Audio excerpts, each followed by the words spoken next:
बुद्धिमान बंदर और मगरमच्छ की कहानी। एक था घना जंगल, जहाँ जानवर एक दूसरे के साथ बहुत प्यार से रहा करते थे। उस जंगल के बीच एक बहुत सुंदर और बड़ा तालाब था। उस तालाब में एक मगरमच्छ रहता था। तालाब के चारों ओर बहुत सारे फलों के पेड़ लगे हुए थे। उनमें से एक पेड़ पर बंदर रहता था।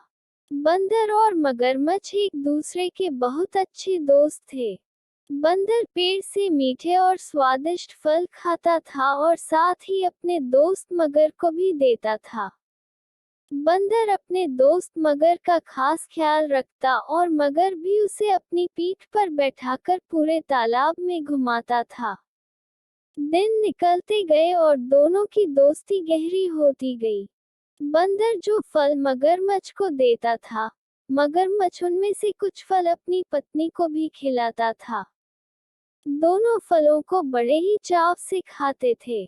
बहुत दिनों के बाद एक बार मगर की पत्नी ने कहा कि बंदर तो हमेशा ही स्वादिष्ट फल खाता रहता है। जरा सोचो उसका कलेजा कितना स्वादिष्ट होगा। वो मगर से जिद करने लगी कि उसे बंदर का कलेजा खाना है। मगर ने उसे समझाने की कोशिश की, लेकिन उसने नहीं माना और वो मगर से रूठ गई। अब मगर को न चाहते हुए भी हाँ बोलना पड़ा। उसने कहा कि वो दूसरे दिन बंदर को अपनी गुफा में लेकर आ जाएगा, तब उसका कलेजा निकाल कर खा लेना। इसके बाद मगर की पत्नी मान गई। हर दिन की तरह स्वादिष्ट फलों के साथ बंदर मगर का इंतजार करने लगा। कुछ ही देर में मगर भी आ गया और दोनों ने मिलकर फल खाए। मगरमच्छ बोला कि दोस्त, आज तुम्हारी भाभी तुमसे मिलना चाहती है। चलो, तालाब की दूसरी ओर मेरा घर है, आज वहां चलते हैं। बंदर झट से मान गया और उछलकर मगर की पीठ पर बैठ गया। मगर उसे लेकर अपनी गुफा की ओर बढ़ने लगा।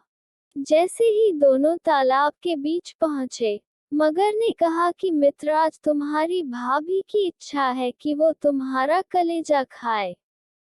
ऐसा कहकर उसने पूरी बात बताई। बात सुनकर बंदर कुछ सोचने लगा और बोला, मित्र, तुमने मुझे ये पहले क्यों नहीं बताया? मगर ने पूछा, क्यों मित्र, क्या हो गया? बंदर बोला कि मैं अपना कलेजा तो पेड़ पर ही छोड़ आया हूँ। तुम मुझे वापस ले चलो तो मैं अपना कलेजा साथ में ले आऊंगा।